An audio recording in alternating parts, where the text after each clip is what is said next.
مصیبت کو ہلکی کرنے کی تدبیر یہ ہے کہ آدمی اپنے گناہوں کو یاد کرے کہ اللہ نے سستا چھوڑا، یہی معاملہ صاف کر دیا، یہی معاملہ صاف کر دیا۔ بھئی عدالت میں بھی جانے نہ پڑے، تھانے بھی جانا نہ پڑے، جیل بھی جانا نہ پڑے، اور معاملہ میز پر بھی سیٹ ہو جائے تھوڑی بار، کتنے یار یہی سیٹ ہو گئے،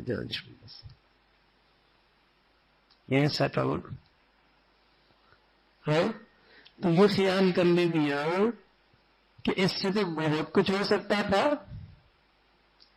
بڑی پکڑ ہو سکتی تھی، لیکن اللہ نے سستا چھوڑا ہے، جہنم کی جیل سے بچایا ہے، معاملہ سستا چھوڑا ہے، سستا چھوڑا ہے۔ سارے گواہ کل حاضر ہوتے سب کے سامنے عدالت میں، زمین بھی گواہی دیتی، نامہ اعمال بھی گواہی دیتے، فرشتے بھی گواہی دیتے، اعضاء جواری بھی گواہی دیتے، اس عدالت میں کتنی شرمندگی ہوتی، پھر جیل بھی جانا پڑتا، جہنم کی جیل بھی جانا پڑتا، اللہ نے یہی سستا چھوڑا۔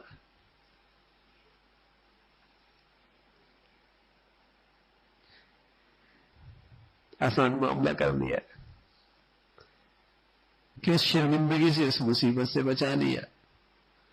تو تکلیف کے موقع پہ اس کو سوچا کرے، اپنے گناہوں کو، کہ اللہ نے سستا چھوڑا۔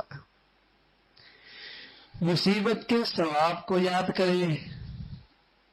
اللہ کے نبی صلی اللہ علیہ وسلم نے بتایا کانٹا بھی چبھے بندہ مومن کو، اللہ اس پر بھی اجر عطا فرماتے ہیں۔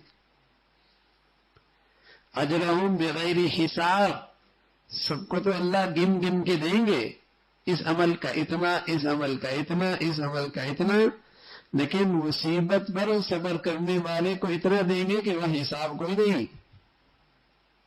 یوفی الصابرون اجرہم بغیر حساب، کیا مل آ گئے؟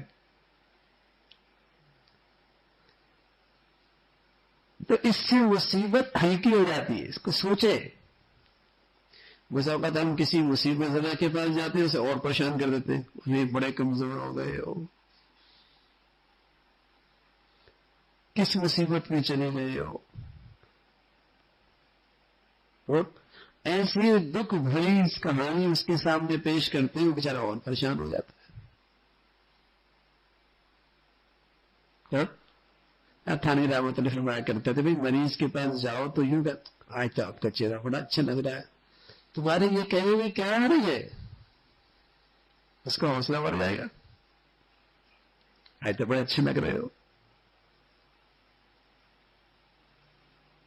آج تو بڑے اچھے لگ رہے ہو۔